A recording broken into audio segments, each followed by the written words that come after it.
The news at hand, we discussed about Hotel Leela and the fundraising plans. Vivek Nair, Vice Chairman and MD of Hotel Leela, joins us right now to speak about that precisely. Either confirm that or tell us what exactly the development is. Mr. Nair, thanks so much for joining in. This is Neeraj here. Good morning.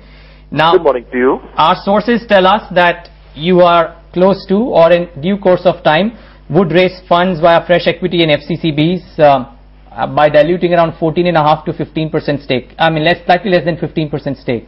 Is it true?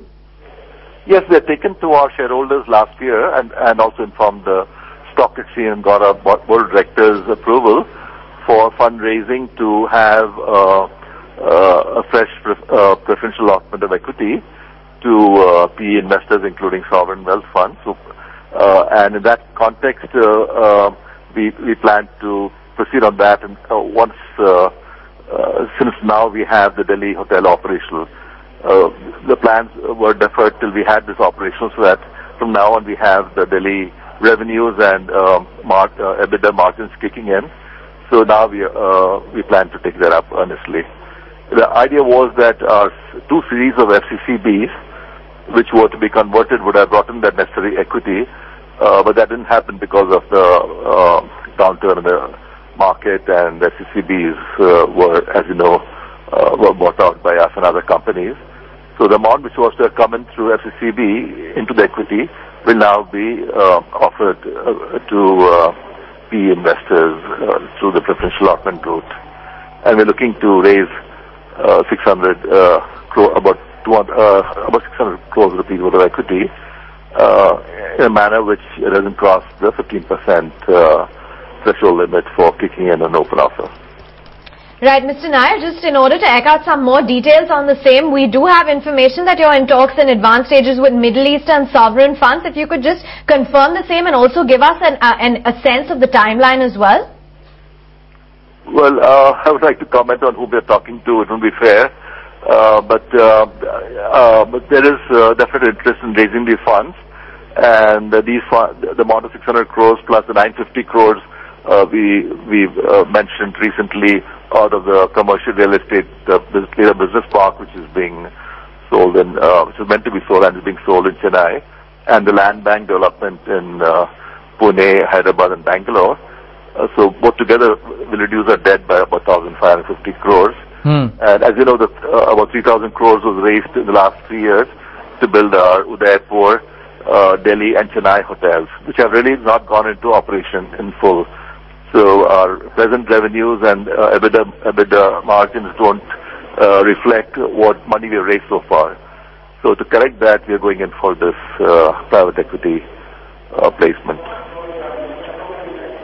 All right, Mr. Nair, would it be 14.9 or 14.5% odd dilution at a rate of 48 to 50 rupees per share? Is that the pricing that we're looking at? As I mentioned, we raise these funds to put up these projects, which will go into operation. Delhi is going into operation now. Chennai by September.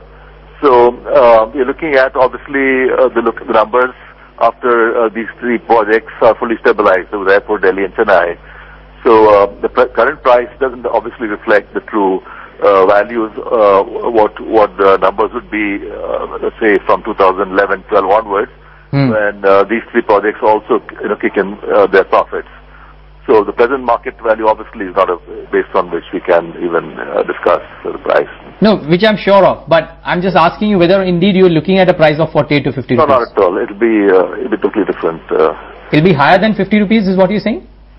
Much higher, because you must look at a person coming in who will benefit from the revenues and profit margins from the three hotels kicking in into operations in about 6 months' time. So, as you know, we'll lay down formula of valuation based on the discounted cash flow of the next 5 years. That'll be the basis and not the current price.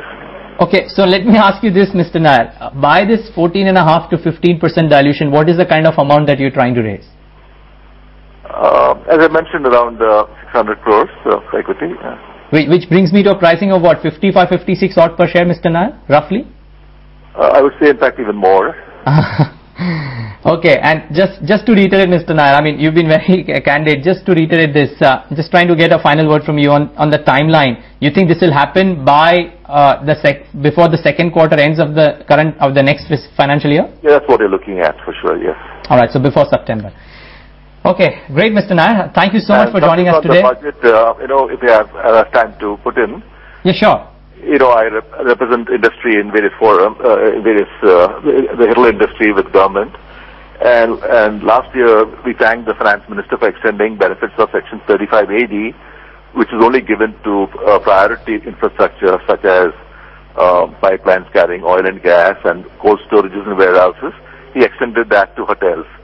In other words, the entire investment made in a two-star hotel two-star and above hotels after 1st April 2011, except for the cost of land, the entire investment was treated as a deduction from your taxable profits. It wasn't clear whether that extended to existing hotels also. So in our pre-budget memorandum to the Honorable FM, we requested that a clarification be issued, and that's been done in this year's budget. So not only existing profit-making hotels can also get the benefit of new hotels they put up from 1st April 2011. So it's a great encouragement given to the hotel industry. And as long as you put up new hotels and you have investment-based deductions, you'll be able to virtually be in the MAT level, and you save that difference between 20% and 33%. So the 13% saving which you get can go towards putting up new hotels. And we thank the finance minister for that. All right. So we are not happy with him for imposing service tax on rooms and food and beverage, but we're meeting him separately on that, and we're sure we'll convince him that he should be removed if he has to remain as a competitive destination, tourism destination.